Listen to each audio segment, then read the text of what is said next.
Welcome to world views. मैं जसबी। भारत और पाकिस्तान के बीच सिंधु जल समझौते पर हर वर्ष आयोजित की जाने वाली सिंधु जल आयोग की मीटिंग इस बार नई दिल्ली में ठीक 2 साल बाद आयोजित की गई है। और इससे पहले यदि बात करें इस मीटिंग की तो वो हुई थी वर्ष 2018 में लाहौर में। लेकिन फरवरी 2019 में भारत पर पुलवामा में आतंकी हमला होने के बाद भारत ने इस मीटिंग को रद्द कर दिया था। यहाँ पर आप द इंडियन एक्सप्रेस का आर्टिकल भी देख पा रहे होंगे कि after 2 years pause Indus water talks take off between India Pakistan.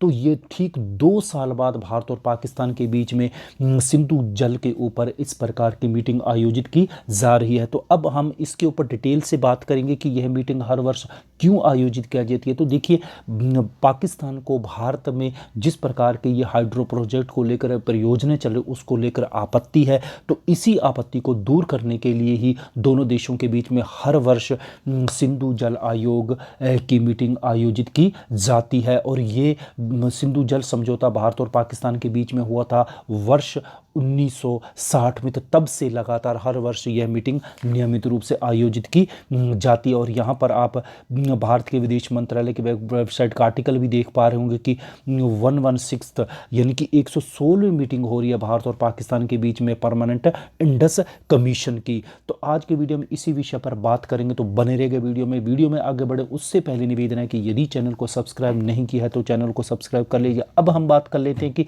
Sindhu जल समझौता क्या है। देखिए, दोनों देशों के बीच में विभाजन के साथ ही सिंधु जल बंटवारे को लेकर एक व्यवधान पैदा हो गया था, एक तनाव पैदा हो गया था। तो उसके बाद में विश्व बैंक की सहायता से 19 सितंबर 1960 को दोनों देशों के बीच में सिंधु जल समझौता हुआ था। और इस पर भारत के प्रधानमंत्री जवाहरलाल नेहरू और पाकिस्तान के राष्ट्रपति अयूब खान के द्वारा कराची में समझौता। और इस समझौते में विशेष रूप से 6 नदियों को लेकर समझौता हुआ था, जिसमें व्यास, रावी, सतलुज, सिंधु, चनाब और झेलम के बंटवारे को लेकर प्रमुख रूप से समझौता हुआ। तो इस समझौते के तहत क्या हुआ था कि जो पश्चिम से पूर्व पश्चिम की ओर बहती नदियां हैं यानी कि सिंधु, झेलम और चेनाब, उनके ऊपर पाकिस्तान को हक दिया गया कि पाकिस्तान इनका यूज कर सकता। और यदि हम पूर्व की ओर बहने वाली नदियों की बात करें तो रावी, व्यास और सतलुज, तो इन नदियों के इस्तेमाल का अधिकार पूरी रूप से भारत को दिया गया था। हालांकि देखिए कि ये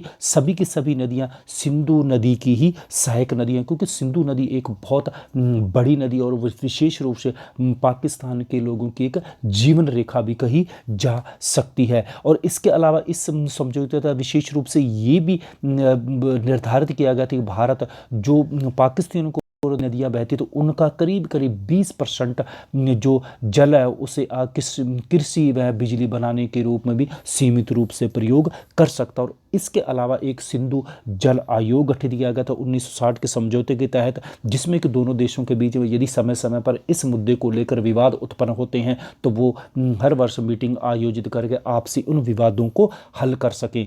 तो इसी को लेकर देखिए, पाकिस्तान बार बार जितने भी भारत प्रोजेक्ट लगा रहा है तो उनके ऊपर पाकिस्तान बार बार ये कहता है कि भारत जितने भी हाइड्रो पावर प्रोजेक्ट उनका डाटा है पाकिस्तान से शेयर करे, उनकी लोकेशन के बारे में, उनके डिज़ाइन के बारे में समय समय पर शेयर करना चाहिए। तो इसी को लेकर देखिए पाकिस्तान को आपत्तियां हैं, जैसे भारत सिंधु नदी की एक सहायक नदी है। यदि हम बात करें कि पाकल की हम बात करें जो 1000 मेगावाट का भारत प्रोजेक्ट लगा रहा है, इसका रताले 850 मेगावाट का, किशन गंगा 350 जो कि ये चेनाब नदी की है, म्यार में 120 और लोअर कलनाई में 48 मेगावाट का जो एक इलेक्ट्रॉनिक प्रोजेक्ट भारत बना रहा है, उसी को लेकर पाकिस्तान के द्वारा आपत्ति जताई जा रही है। और इसी प्रकार भारत के द्वारा जो एक सिंधु झेलम चेनाब नदी 3000 मेगावाट बिजली का जो उत्पादन करने का प्रोजेक्ट और 1987 में जो भारत के द्वारा ये एक तुलबुल नदी परियोजना शुरू की गई थी, झेलम नदी के ऊपर ये परियोजना है, तुलबुल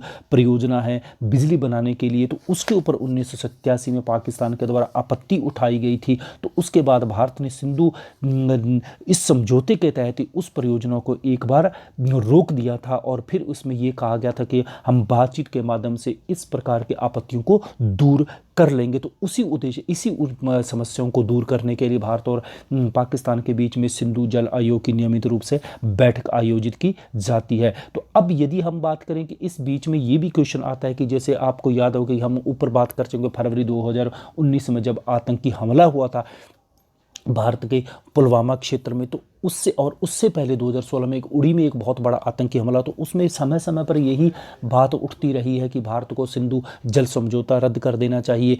तो क्या अब क्वेश्चन पैदा होता है कि क्या भारत इस प्रकार का समझौता तोड़ सकता है? तो देखिए, उस समझौते के तहत ये कहा गया था कि कोई भी देश एक तरफा तरीके से इस प्रकार के समझौते को नहीं तोड़ सकता, क्योंकि देखिए ये जो वर्ल्ड बैंक की इस मध्यस्थता से इस प्रकार का समझौता हुआ था, और इसमें यदि कोई भी देश इस प्रकार की एक तरफा कार्रवाई करता है तो वर्ल्ड बैंक में इस प्रकार की शिकायत को कोई भी देश ले जा सकता है। हाँ, वियना समझौते के तहत एक बात ये कही, कुछ लोगों का मत है कि वियना समझौते के तहत इस प्रकार का भारत स्टेप उठा सकता है कि भारत ये कहे कि चरमपंथी ताकतों के माध्यम से पाकिस्तान भारत में अव्यवस्था फैला रहा है और हम इस समझौते को लगातार कंटिन्यू नहीं कर सकते। तो इस प्रकार के कुछ उदाहरणों को लेकर या कुछ शिकायतों को लेकर भारत इस समझौते में निकल सकता है, लेकिन सबसे बड़ी बात यहाँ है कि ये वर्ल्ड बैंक के समझौते के मध्यस्थता से समझौता हो, तो इस प्रकार से बहुत मुश्किल है इस समझौते से